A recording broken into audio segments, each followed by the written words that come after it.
Hi everyone, welcome to Nursing 6113, Human Resources and Workforce Development.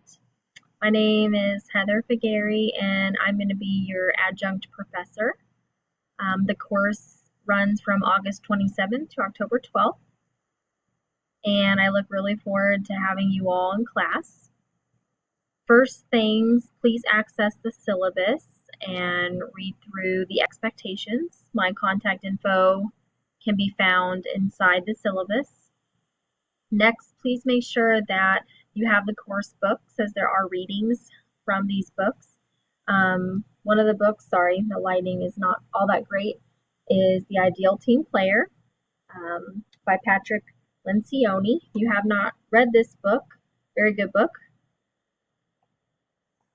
Creating Magic, which is the Lee Cockerell based off the Disney Institute.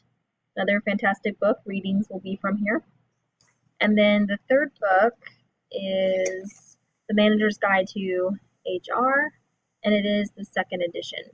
All those books can be found on Amazon or your normal bookstore where you would find books.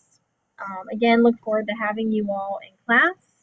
Please email me if you have any questions, if you can't access anything, and look forward to interacting with you all throughout this course.